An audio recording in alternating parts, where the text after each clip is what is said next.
Hello, and welcome to I Hate Talking, a podcast about talking, including etymology, frustrating topics, current events, and other random subjects. I'm Adam. And I'm Steph. We are married, and we invite you into these discussions with us as we talk about the good and the bad of talking. We hope you enjoy today's episode.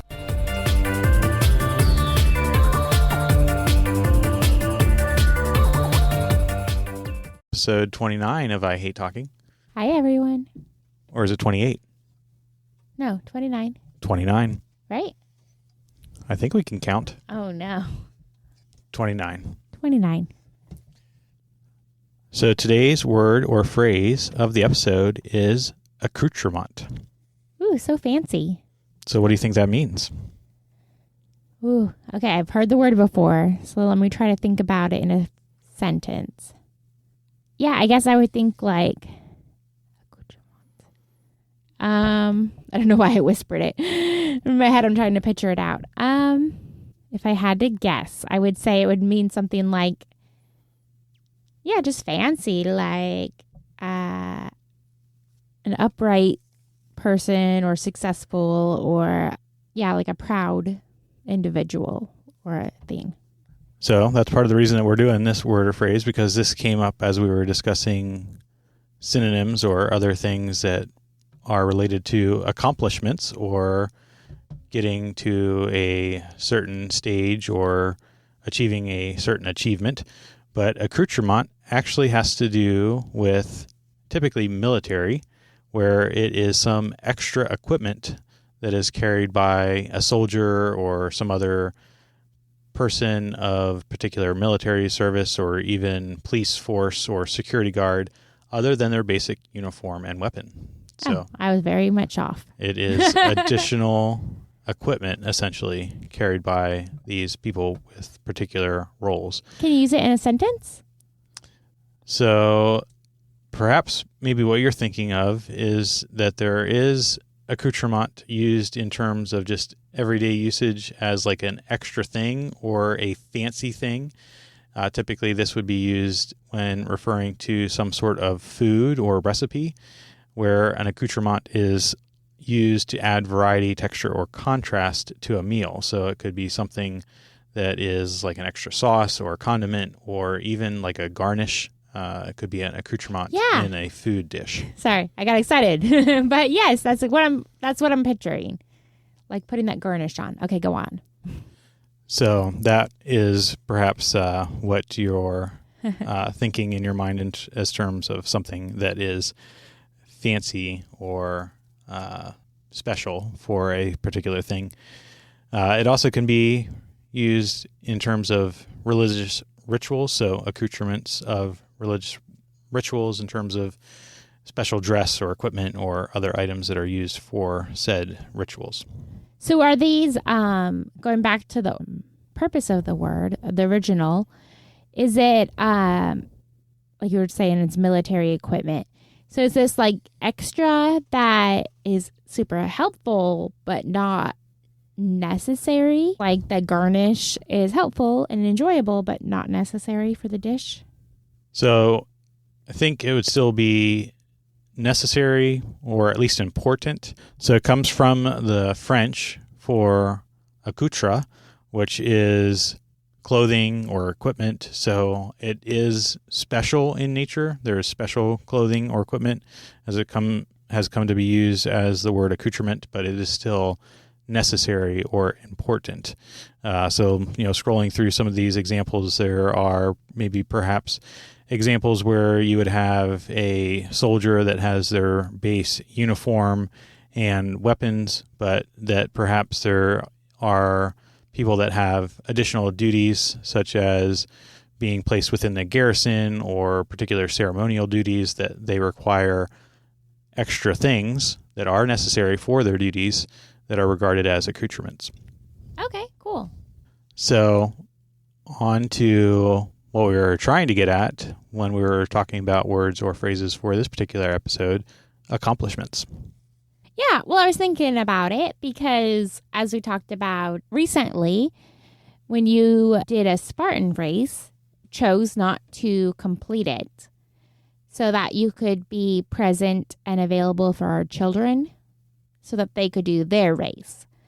And I was just thinking about that sometimes it's more valuable to not do something or give up something or to do something not perfect, not successfully, that the outcome sometimes is better not to. And I feel like you would strongly disagree with that. I feel like you strive to do things as successfully as possible. That is true. I do strive to do things as well as I can do them nearly all the time. And we may have even touched on that a little bit in our very first episodes in terms of perhaps some of the overlapping characteristics of certain personality types where I will fall into that, what is commonly referred to as a perfectionist category, where I will want everything to be perfect and put in a lot of effort and strive to either meet a particular threshold or finish something in a way that I consider to be the best way to do things. Right. But I'm glad that you didn't insist on perfection for the Spartan race, because our kids would have not had you there to help them and cheer them on had you strived for personal perfection. That is true, and that is something that I wrestled with out on the course, on whether I would finish the course and get a completion on my record, or if I would forego that and skip the race and make it to the kids' race on time, because I certainly knew that those were mutually exclusive at that point in time. There was too much race left and not enough time. Yeah, and I'm thankful for what you chose. And so I think that there's value sometimes in not completing something or putting the value in something else other than the task. And whether it was just some form of rationalization, either real or perceived, I did finish the race in a way that I found acceptable. So, like I said in the last episode, I did not go from that point in the race immediately to the finish line or immediately to a different part of the venue, but I did cut off part of the course and still did a number of obstacles that I did feel that I had enough time to do, and also that was part of the quintessential Spartan experience, that being the rolling mud and dunk wall and slip wall and fire jump.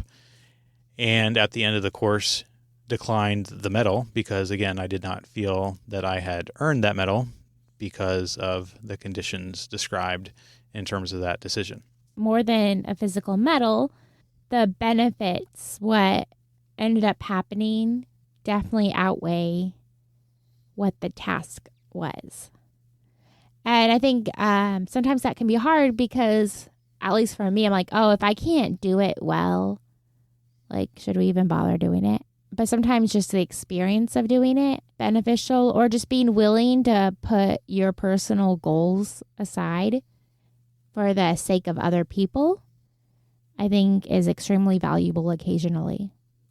That is true. And yep, it is some form of cost-benefit analysis, like I guess all things are, in terms of what you are trading off by either not doing something or maybe perhaps not doing something as well as it could be done, or doing something as well as it could be done and not doing something else. So what is your opinion then on the phrase C's get degrees? So the thought process behind it is that your employer won't ask what your GPA was. They're going to see that you got your degree, and that's all that counts. I feel like you might fundamentally disagree with that. Fundamentally, yes. Completely, perhaps not. I think in this specific instance, the degree is the primary thing that a potential employer will look at as a first-time workforce person, whether that be, out of college or higher degrees or whatever the case may be. I think once you're already in the workforce, right, a lot of the preponderance of the evaluation is going to be given to recent job history and things of that nature. But as a first-time workforce person or as a first job coming out of college, the degree will be the primary thing. The reason that I don't wholeheartedly agree with it is because I think that potential employers will look at a GPA or extracurricular activities or even what your particular field is and things of that nature when looking at whether you're a right fit as the candidate. Right, they might. I think I remember in my experience, some people being afraid to get internships and jobs, but yeah, especially internships, because they needed to focus on their studying. And I felt like that was difficult because, at least in my profession, we had to do internships, and they valued like your boots on the ground experience with people more than how well you could write a paper. I know my experience is a little different in that. Some emphases might value the GPA more or how well you write a paper. But for mine, it definitely valued, like in grad school, applying for grad schools and stuff, they valued your internships and how much time you spent in the workforce. And I think that's a bit different in my profession that is more mathematical and engineering related, where the quantitative metrics are more valued, perhaps because the people doing the evaluation are more quantitatively minded. Mm-hmm. But nonetheless, the GPAs as well as the extracurricular activities, so whether that be an internship or a senior project or even volunteering opportunities, were also evaluated as part of that candidacy. How much of it do you think is personality dependent, or how much of it is like a values versus personality? Like somebody can take it into the other extreme. Say you're at an amusement park and we're waiting in line, and then somebody in front of us is waiting as well, and then their friends come and they let them in. And they're like, well, we were waiting over there in the shade instead of standing in line. So they may have taken similar amount of time, possibly, but they weren't doing the quote unquote hard work and still got the same outcome as we did. Yeah, I think there's a lot to be said about equality and equity. And in that scenario, neither are present because even if they were waiting, they still had an easier time waiting in the shade versus, I guess, the opposite was the waiting in the sun, right? So they still received the same reward for less effort. And I don't think that is necessarily quote unquote fair. But if they did not receive the same reward because they had an easier time, would they then feel slighted by that particular situation? Yeah, possibly. And it's hard because from my outside view, I could get grumpy at them that I did the work waiting and they did not do as much. But I also don't know what's going on in their personal lives. I don't know physically, maybe they can't be in the sun. Maybe they have medicine they're taking that could be harmful if they're in the sun. Maybe there is a genetic or muscle disorder or anything like that. That like you were saying about the difference between equity and equality, it may have been harder for them than it was for me, even. It very well could be. And in this hypothetical situation, I don't know if I would really care all that much because it's only going to be a slight inconvenience and maybe an additional 60 seconds or something. I think that when you expand that to something with maybe like a 4-year college degree where you're putting in a lot more time and effort and there's some form of inequality or inequity, then perhaps I would be more concerned with that particular scenario. Okay, so bumping up the scenario then, hypothetically, what if you are, I'm not thinking of any specific scenario, so no one jump on this. But what if you've been working on something for a while, lots of hours, after work hours, sacrifice in a way because you're not doing things you enjoy or leisurely doing things. And then somebody jumps in at the very end and they get the same amount of praise. Maybe they join the team later and get the same reward. It would definitely depend on a whole variety of different variables, but in this, again, hypothetical scenario, I would either learn from that particular thing and perhaps protect the work that I'm doing in such a fashion that others would not be able to lay claim to it, or I would have already done that based on knowing that that could happen so that they would not receive that particular reward. Or perhaps if I receive the reward and the compensation and the recognition for what I did, I would be hopefully happy with that and not necessarily worry about the other person's reward and recognition, albeit unfairly earned. Okay. I wasn't thinking of anything specific for you, but years ago, I had this situation where I was in a group of people I didn't know. We were going to be in the group together for a while, but it was like one of our first interactions. And I answered a question that was given in my small group.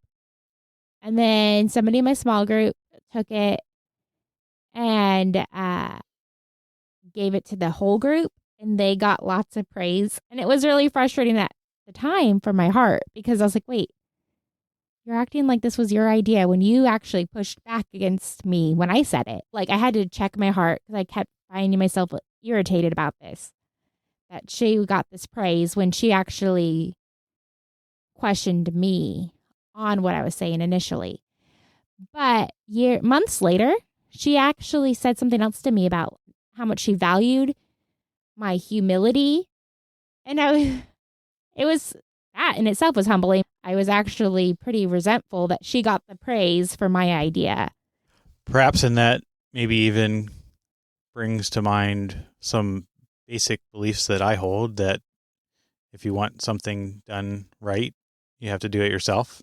And having a very low trust in others to behave in an ethical manner from the start, right? Once they earn trust, then that will be given accordingly. But at the outset, having very low trust of others in terms of ethics, because you don't know how they're going to behave, and they may try to usurp some of the work or effort that I may have done and claim it as their own. Yeah, that makes sense. But it also feels like a sad way to live. Just going back to my optimism that I want people to all get along and think the best of them, where you would instantly be more guarded when you meet someone. Yes, I think that's a callback to our conversation on whether you're an optimist or a pessimist or a realist. Again, I wish that we all were realists, but that's not realistic. Or I think I am a realist in the fact that I am a pessimist. Exactly. So would you then have a struggle with the bare minimum? So you've said that you would rather do it yourself, or you're going to initially think that it's better to do it yourself because other people aren't trusted, or they might not do it well or properly. Is there ever a point that it's better than just to either not do it at all or to accept that it's going to be done poorly, but it's going to get done? I think so. I think there has to be a lot of different things considered because there may be, in some instances, where you're attempting to do something over and over again and it's just not working, that you need to have wisdom to either try something different or even give up altogether or try something in a different path, as well as meet the standards of not necessarily my standards, but maybe the standards of a particular customer or the person that's asking for something or the one that's going to be receiving this, that they have lower standards than my own standards, and that would be sufficient for that particular thing. Yeah. And it makes me even think of a hard parenting thing, right? Is when the kids are little, giving them chores to do and knowing it's either taking a whole lot longer than if I just did it myself, or it's not done super well.